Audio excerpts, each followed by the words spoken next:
अस्सलामुअलैकुम। Welcome to my YouTube channel biology collection. आज का जो हमारा टॉपिक है वो है फर्स्ट ईयर बियोलॉजी का पहला टॉपिक इंट्रोडक्शन टू बियोलॉजी। तो हम बियोलॉजी की डिफाइन देखते हैं। बियोलॉजी की डिफाइन पढ़ने से पहले हम साइंस की डिफाइन पढ़ते हैं, क्योंकि बियोलॉजी ब्रांच है साइंस की जिसमें हम लिविंग ऑर्गेनिज्म की स्टडी करते हैं। तो साइंस है क्या बच्चे? साइंस एक एक्सपेरिमेंटल नॉलेज है, एक तजर्बाती इल्म है जिसमें ऑब्जर्वेशन की जाती हैं, फिर एक्सपेरिमेंट परफॉर्म किए जाते हैं और उन्हीं एक्सपेरिमेंट की बुनियाद पर फिर कंक्लूजन निकाले जाते हैं, नतीजे, और उन्हीं कंक्लूजन के जरिए फिर हम नेचर को अंडरस्टैंड करते हैं, कुदरती चीजों को समझते हैं। ये बच्चे साइंस है। साइंस मैंने कहा है कि सबसे पहले ऑब्जर्वेशन की जाती है। ऑब्जर्वेशन आर मेड,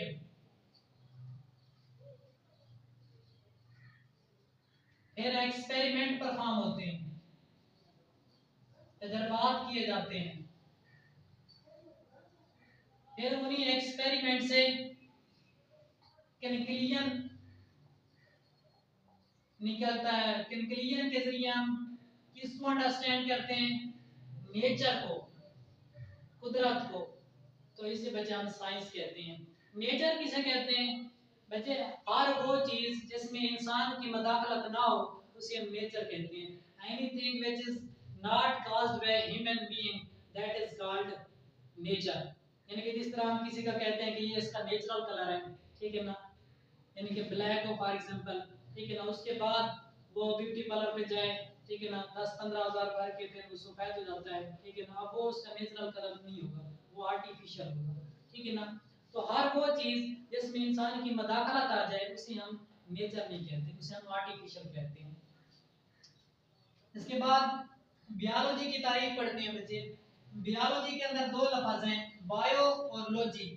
बायो का मतलब है लाइफ, जिंदगी, और लॉजी कहते हैं बच्चे स्टडी ऑफ को, मुताला करना। अब किसका मुताला करना बच्चे? किसकी स्टडी करना? लाइफ की स्टडी करना। क्योंकि बियोलॉजी ब्रांच है साइंस की, इसलिए हम कहते हैं scientific study of life is called biology. या इस तरह से भी डिफाइन कर सकते हैं कि लाइफ हमेशा लिविंग ऑर्गेनिज्म की होती है, जानदारों की जिंदगी होती है, बेजान की जिंदगी नहीं होती। तो study of living organism is called biology. दो डिफाइन मैंने पढ़ाई है। Scientific study of life is called biology, the study of living organism is called biology. यानी कि लिविंग थिंग का जो मुताला होता है उसे हम क्या कहते हैं? बियोलॉजी कहते हैं। और वो पर्सन जो बियोलॉजी की स्टडी करता है उसे हम बियोलॉजिस्ट कहते हैं। और बियोलॉजी का जो बानी है बच्चे वो अरिस्टोटल है, अरस्तु।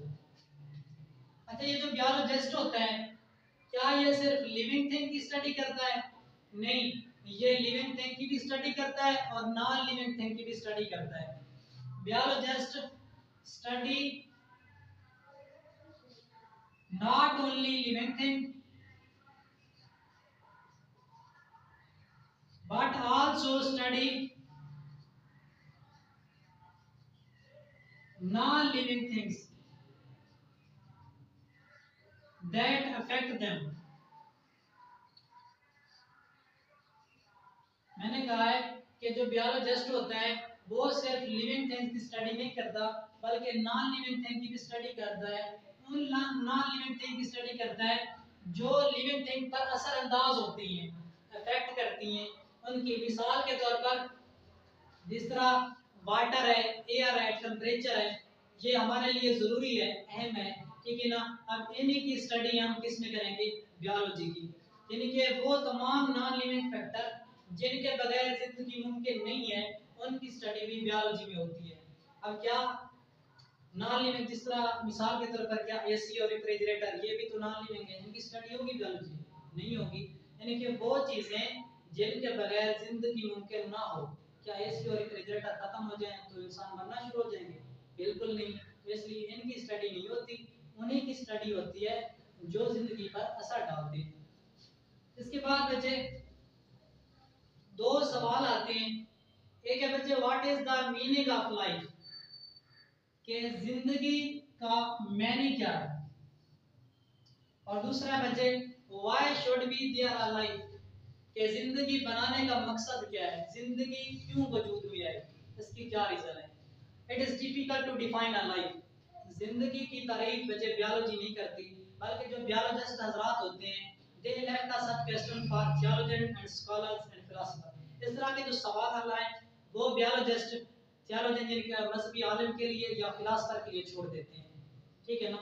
यानी कि ये जो कंसेप्ट है ना लाइफ का, वो बायोलॉजी या साइंस के कंसेप्ट से बहुत ही आगे है, उसके दायरा कार से बाहर है, इसलिए साइंस इसकी डिफाइन नहीं करती। जैसा कि रूह है मिसाल के तौर पर, अब साइंस में रूह की तारीफ नहीं की गई, केमिस्ट्री में सिर्फ इतना बताया गया है कि लिविंग ऑर्गेनिज्म में एक वाइटल फोर्स होती है जो लिविंग ऑर्गेनिज्म में क्या बनवाती है, ऑर्गेनिक कंपाउंड बनवाती है, उसी को जो हम रूह कहते हैं। फिर बाद में साइंटिस्ट ने कुछ बताया। तो लाइफ का मतलब क्या है जिंदगी का, बच्चे life has a set of characteristic, life has a set of characteristics.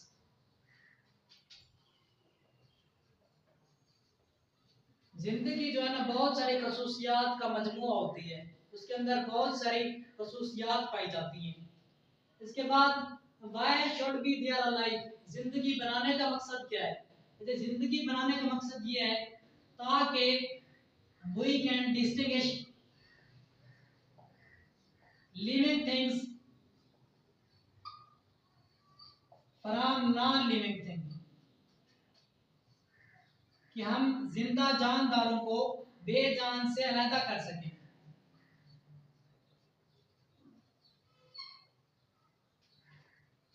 इसके बाद बचे जो बायोलॉजी है ना वो सिर्फ हमें इतना बताती है कि हाउ लाइफ वर्क्स, कि जिंदगी कैसे चलती है, कि जानदार कैसे रहता है, उसका बॉडी स्ट्रक्चर कैसा है, वो खाता पीता कैसा है, वो रिप्रोडक्शन कैसे करता है, उसको कौन सी बीमारियां लग सकती हैं, उनका इलाज क्या है, ये तमाम चीजें हम बायोलॉजी में पढ़ते हैं, ठीक है ना। जबकि जिंदगी है क्या, ठीक है ना, और जिंदगी बनाने का मकसद क्या है, ये हमें फिलोसोफर या दूसरे जो स्कॉलर्स होते हैं, थियोलॉजियंस होते हैं, वो हमें देते हैं। इसके बाद लाइफ के अंदर या लिविंग ऑर्गेनिज्म में कौन से कैरेक्टरिस्टिक्स यानी कि खसूसियात पाई जाती हैं, इनके बारे में पढ़ते हैं, वन बाय वन डिस्कस करते हैं।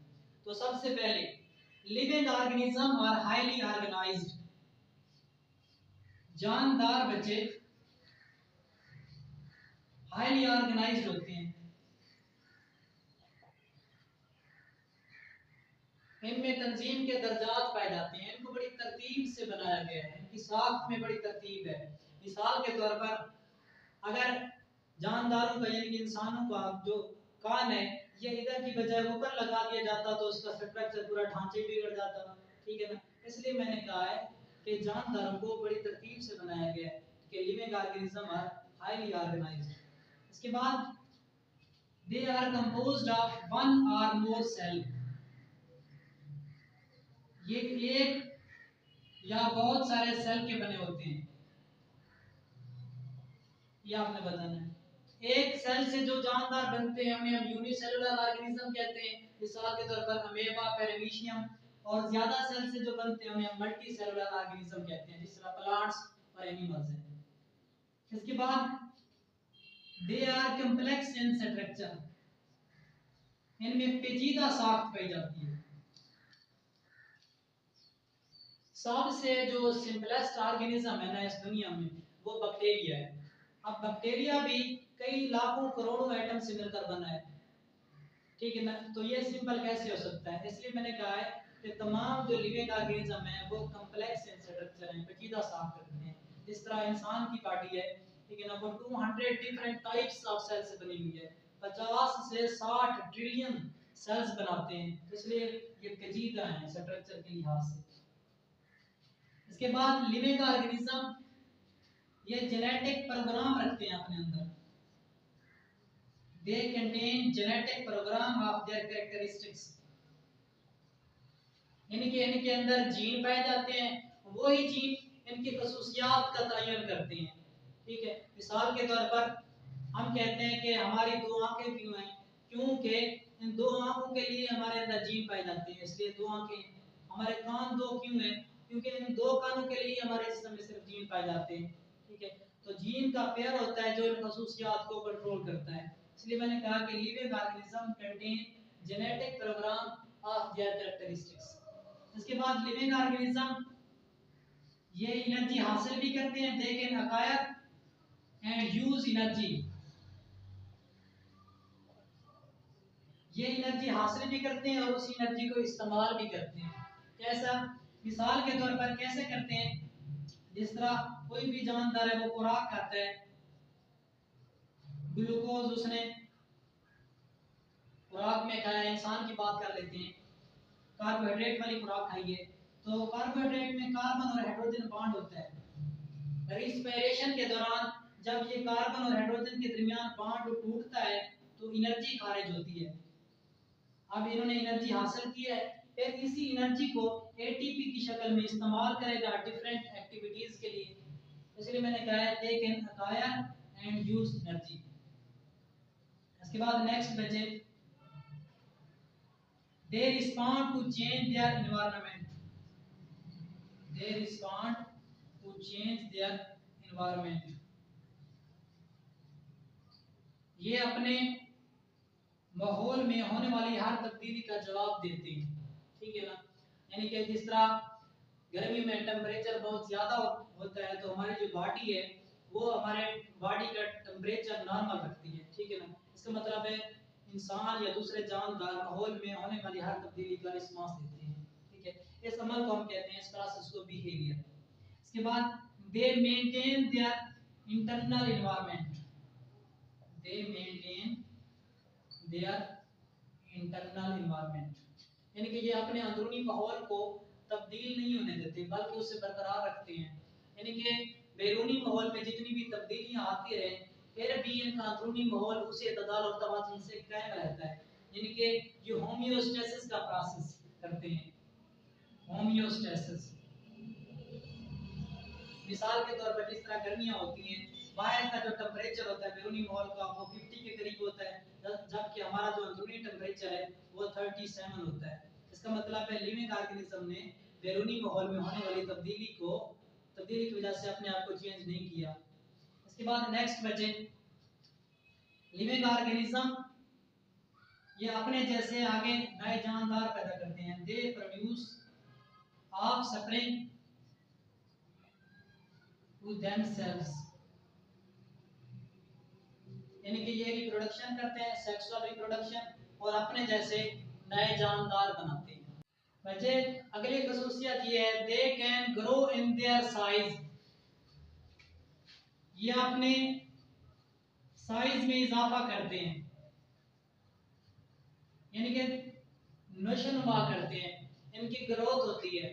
अक्सर बच्चे दो चीजों को मिक्स कर देते हैं, ग्रोथ और डेवलपमेंट। हालांकि दोनों का मैंने ये किया है नशोनुमा।